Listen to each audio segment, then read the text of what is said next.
हमने पिछले कई एपिसोड्स में देखा है कि किसी के अचानक मर जाने से उसकी आत्मा उस जगह पर भटकने लगती है।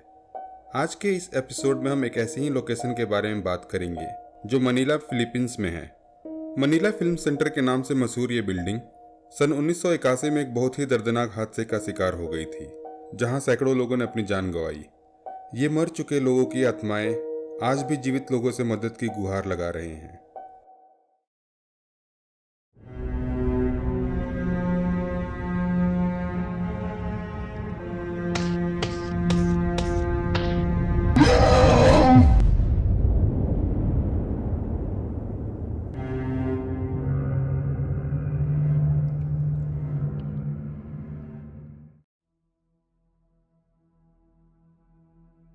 जनवरी सन 1981 फिलीपींस की सरकार ने घोषणा की कि वो एक बहुत बड़े नेशनल मीडिया प्रोजेक्ट पे काम करने वाले हैं और उसके लिए काफ़ी पैसे भी सैंक्शन किए गए हैं। मनीला फिल्म सेंटर के साथ साथ नेशनल फिल्म फेस्टिवल का भी आयोजन किया जाएगा, जिससे फिलीपींस फिल्म इंडस्ट्री की ख्याति पूरे विश्व में फैल जाएगी। ये प्रोजेक्ट तब के फिलीपींस के राष्ट्रपति फर्डिनांड मार्कोस की बीवी इमेल्डा मार्कोस के दिमाग की उपज थी। जहां कई लोग मीडिया सेंटर के प्रपोजल से काफी खुश थे, वहीं कई लोग इस प्रोजेक्ट पे काफी सवाल भी उठा रहे थे। इस प्रोजेक्ट के लिए लगभग 25 मिलियन US$ यानी करीब 200 करोड़ रुपए निर्धारित किए गए थे और फिल्म फेस्टिवल के आयोजन में 12 महीने का वक्त शेष था। इसलिए ये जरूरी था कि मीडिया सेंटर का काम 12 महीने के अंदर ही खत्म किया जाए। इतने बड़े प्रोजेक्ट को 12 महीनों में कर पाना लगभग एक असंभव काम था। लेकिन इन सब बातों को पीछे छोड़ते हुए प्रोजेक्ट की मैनेजर, जिनका नाम बेटी बेनिटेज था, ने कंस्ट्रक्शन का काम तुरंत ही चालू कर दिया। लगभग 4000 मजदूर 3 शिफ्टों में काम पे लगाए गए।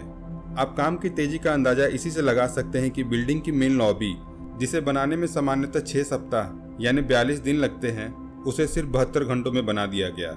काफी महीनों तक काम ऐसी ही तेजी से होता रहा, लेकिन प्रोजेक्ट के पूरा होने के कुछ दिन पहले वही हुआ जिसका सबको डर था। 17 नवंबर की रात के 3 बजे ऊपर के माले और उसे सपोर्ट करने वाले पिलर ढह गए। सैकड़ों लोग यकायक पलक झपकते ही मलबे में समा गए, मानो जैसे कोई बड़ा भूकंप आया हो और पूरी की पूरी बिल्डिंग नस्ते नाबूद हो गई हो। चारों तरफ चीख और पुकार सुनाई देने लगी। इन मजदूरों को बचाने के लिए कई दूसरे मजदूर आगे बढ़े, लेकिन उन्हें पता नहीं था कि वो भी मौत के मुंह में जा रहे हैं। लोगों के मलबे में दबे जाने से माहौल में अफरा तफरी फैली हुई थी। ऊपर के माले पे इंजीनियर की एक छोटी सी गलती के कारण जरूरत से ज्यादा सीमेंट डाल दिया गया था, जिसके कारण सपोर्ट करने वाला भाड़ा, जिसे स्कैफोल्डिंग भी कहते हैं, वो टूट गया। एक भाड़े के टूटने से उसके बगल का भाड़ा भी टूट गया और इसी तरह ताश के पत्तों की तरह पूरा माला अचानक से जमी दोष हो गया।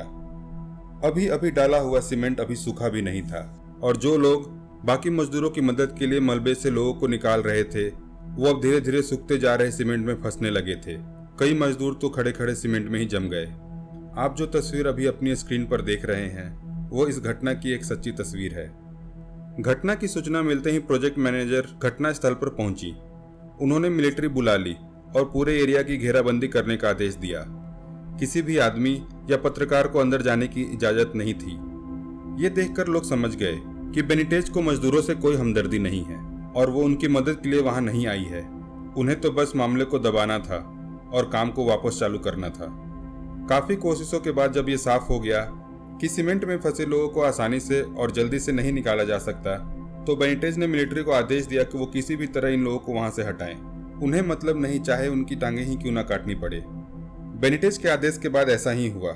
जिनकी टांगे सीमेंट में जम गई थी, उनकी टांगे काट दी गई। जिनके हाथ सीमेंट में जम गए थे, उनके हाथ काट दिए गए और जो लोग पूरी तरह से सीमेंट में फंसे हुए थे, उनके ऊपर और सीमेंट डालकर उन्हें हमेशा के लिए जिंदा दफना दिया गया। हम और आप ऐसे हालातों की कल्पना भी नहीं कर सकते। कुल लगभग 170 लोगों की जान इस हादसे में गई, जिसमें से आधे तो जिंदा दफना दिए गए थे। कुछ दिनों में ही काम वापस चालू हो गया और 18 जनवरी सन 1982 को फिल्म फेस्टिवल अपने निर्धारित समय पर चालू हुआ। बड़ी संख्या में फिल्म इंडस्ट्री के कई जाने पहचाने लोगों ने इस फिल्म फेस्टिवल में भाग लिया। वो इस बात से बिल्कुल अनजान थे कि जिस स्टेज पर वो परफॉर्म कर रहे हैं, उसी स्टेज को बनाने वाले मजदूर उसी स्टेज में जिंदा दफन हैं। फेस्टिवल के स्टार्ट होते ही अजीबोगरीब बातें होना भी चालू हो गई। फेस्टिवल में आए कई लड़कियों और औरतों ने ऑर्गेनाइजर्स को कंप्लेन किया कि उनकी ड्रेस में न जाने कहां से गीला सीमेंट चिपक गया है। कईयों ने तो अपने कपड़ों में खून लगे होने का भी कंप्लेन किया। ऑर्गेनाइजर्स ने पूरी बिल्डिंग की जांच करवाई, लेकिन उन्हें कहीं भी गीली सीमेंट या खून का रिसाव नहीं मिला। इन सब वाकयों के साथ साथ कई लोग बीमार भी पड़ने लगे। फिल्म फेस्टिवल के गेट के बाहर एम्बुलेंस का तांता लग गया। कईयों को तो अचानक से ठंडी हवा का झोंका आने का एहसास होने लगा और कई लोग सीने में दर्द की शिकायत करने लगे। कई लोग तो दर्द के मारे जमीन पर बैठ गए, जैसे मानो कोई उन्हें ऊपर से दबा रहा हो। जितनी जल्दी से ये सब एहसास होता था, उतनी ही जल्दी से ये खत्म भी हो जाया करता था। हालत इतनी बिगड़ गई कि एक शाम जब फेस्टिवल बंद हुआ तो बेनिटेज ने कई प्रीस्ट को बिल्डिंग में रह रही आत्माओं को शांत करने के लिए बुलाया। कई प्रीस्ट आए और उन्होंने जगह की शुद्धि की। दूसरी सुबह वो सब वहां से चले गए, ये कहते हुए कि वो जो कुछ कर सकते थे उन्होंने कर दिया है और वो अब वहां रुकना नहीं चाहते। इन सब घटनाओं के बावजूद भी मनीला फिल्म फेस्टिवल को सक्सेसफुल माना गया। विश्व भर की मीडिया में काफी कवरेज मिला। कई देसी एक्टरों को अवार्ड से भी नवाजा गया। लेकिन इस फिल्म फेस्टिवल के खत्म होने के बाद इस मीडिया सेंटर को खाली छोड़ दिया गया। सरकार ने जो भी पैसे इसे चलाने के लिए रखे थे वो देने बंद कर दिए। धीरे धीरे बहुत जल्दी ही ये मीडिया सेंटर एक खंडर में तब्दील होने लगा। जल्दबाजी में किए गए काम अक्सर ज़्यादा दिन नहीं टिकते। इस बिल्डिंग के साथ भी शायद यही हो रहा था। बिल्डिंग की बनावट की कई खामियां अब गुजरते हुए वक्त के साथ जाहिर होने लगी थी। कहते हैं ना कि किसी की कब्र पर आप अपनी खुशियों का महल नहीं बना सकते, और शायद बेनिटेज के साथ ऐसा ही हुआ। एक शाम अपने ऑफिस से लौटते वक्त बेनिटेज एक कार दुर्घटना का शिकार हो गई। कार का ड्राइवर तो बच गया, लेकिन बगल की सीट पर बैठी बेनिटेज कार के पूरी तरह से कुचले जाने से मारी गई। जब फिल्म फेस्टिवल चल रहा था तब एक और बड़ी अजीब सी घटना घटी थी जो काफी चर्चे में रही थी। फिल्म सेंटर के उद्घाटन के लिए राष्ट्रपति की पत्नी इमेल्डा मार्कोस आने वाली थी। उनके आने से पहले सिक्योरिटी फोर्स पूरी बिल्डिंग का जायजा लेने पहुंची, लेकिन सिक्योरिटी चेक के दौरान राष्ट्रपति के सिक्योरिटी गार्ड्स ने वहां साफ सफाई करने वाले कर्मचारियों को एक कमरे में बुलाया और बंदूक दिखाकर पूछा कि कौन उनके साथ मजाकिया हरकतें कर रहा है। उन्हें शक था कि इन काम करने वालों में से कोई उन्हें डराने की कोशिश कर रहा है। कुछ देर बाद उन्हें मालूम चला कि एक सिक्योरिटी गार्ड जो नीचे वाले माले के एक कमरे की जांच कर रहा था, उसने किसी की परछाई देखी। उसने जब उस परछाई का पीछा किया तो वो परछाई सीधे दरवाजे से होते हुए एक दूसरे कमरे में घुस गई। सिक्योरिटी गार्ड ने उस दरवाजे को खोलने की कोशिश की, लेकिन वो दरवाजा बंद था। उसने तुरंत ही रेडियो पे बाकी लोगों को बुलाया और तब तक दरवाजे को तोड़ने लगा। जब दरवाजा खुला तो उसने देखा कि कमरे में कोई नहीं था। सिक्योरिटी गार्ड ने चारों तरफ टॉर्च घुमाई कि तभी उसे अचानक से जबरदस्त ठंड का एहसास होने लगा, जिसके कारण वो एकदम से डर गया और तभी उसके कानों में किसी ने बोला टू लॉन्ग, जिसका मतलब था मदद या हेल्प। आवाज खाली कमरे में से आई थी जहां कोई भी नहीं दिख रहा था। कुछ ही देर में बाकी गार्ड भी आ पहुंचे। उन्होंने देखा कि सिक्योरिटी गार्ड उस कमरे के एक कोने में बैठा हुआ है और पागलों की तरह हवा में हाथ फेंके जा रहा है। डर के कारण उस सिक्योरिटी गार्ड ने अपना आपा खो दिया था।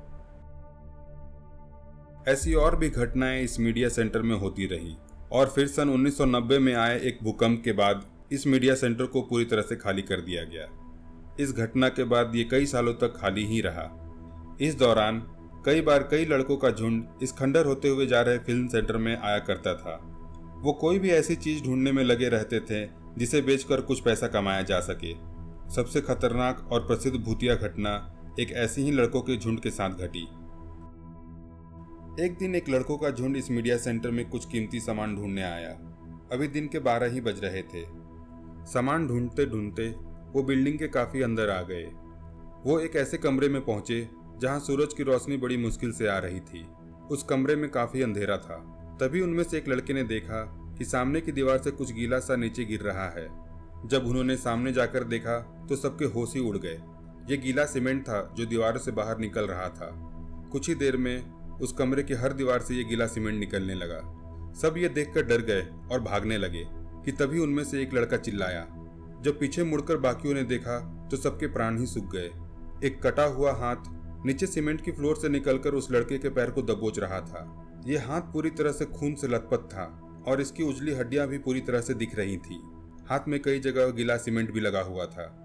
किसी तरह उस लड़के ने अपने पैर को झटका और इस हाथ के चुंगल से आजाद होकर भाग खड़ा हुआ। बिल्डिंग से बाहर आने के बाद सबने देखा कि उस लड़के के पैर पर एक आदमी के पंजों के निशान थे।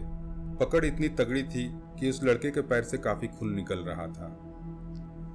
सन 2001 में अमेजिंग फिलीपींस थिएटर ने मनीला फिल्म सेंटर को लीज पे ले लिया। ये कंपनी यहाँ रेगुलर शो करने लगी। कुछ ही महीनों में यह अफवाह फैल गई कि किसी दूसरे भूत ने इस बिल्डिंग में बसेरा कर लिया है।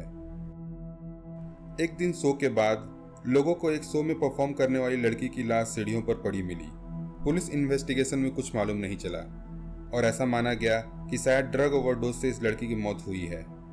इस घटना के बाद से ही लोगों को उस बिल्डिंग में एक लड़की का भूत दिखने लगा।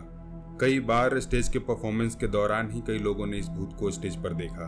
कई बार इस कारण से परफॉर्मेंस को बीच में ही रोकना पड़ा, क्योंकि स्टेज पे परफॉर्म कर रहे कलाकारों को भी कभी कभी ये लड़की का भूत दिख जाता था।